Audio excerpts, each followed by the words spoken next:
Attacks in Paris put Western nations on heightened security, and it also highlighted the ongoing fear over so-called lone wolf citizens who return home to stage terror attacks.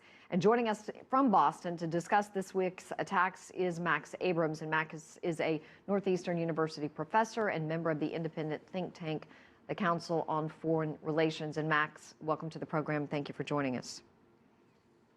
Sure.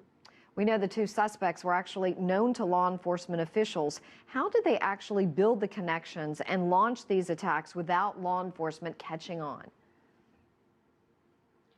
I mean, it's a really good question. There's a lot of pressure right now on Obama, for example, to close down Gitmo, as fast as possible, Guantanamo Bay, where the terrorist detainees are. But the reality is that terrorism recidivism rates are extraordinarily high.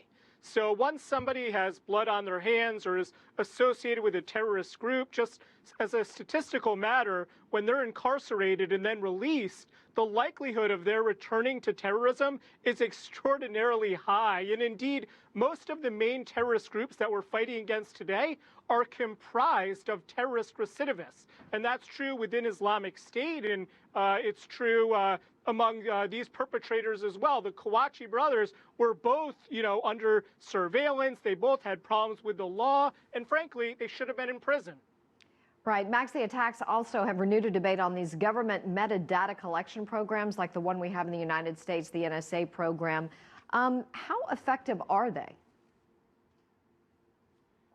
I don't think that they're all that effective, apparently, and the problem is that it's extraordinarily easy to commit a terrorist attack if somebody has the motive of doing so.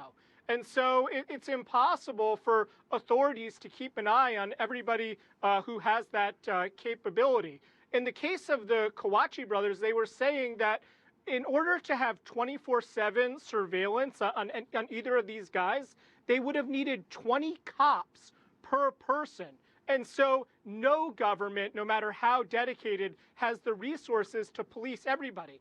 And in the case of France, it's particularly difficult because between 1 to even more than that, to about 2,000 at the maximum level of French citizens have either gone on to Iraq or Syria to link up with jihadist groups, Islamist groups like Islamic State, or at least tried to do so. And so that's probably the largest number within Europe. And so the difficulty is particularly clear for the French.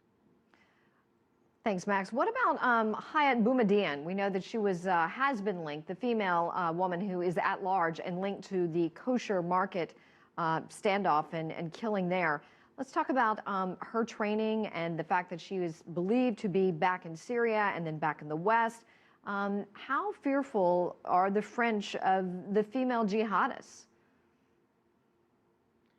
Yeah, that's an interesting story. It's really just breaking today. The initial reports on her turned out to be inaccurate, apparently. She was presumed to be involved in the shooting against the cop. Then she was presumed to be involved in one of the hostage sieges. But it turns out that since January 2nd, she's actually been in Turkey, where she probably crossed into Syria. All righty. Max Abrahms, thank you so much for joining us live from Boston. We appreciate your time.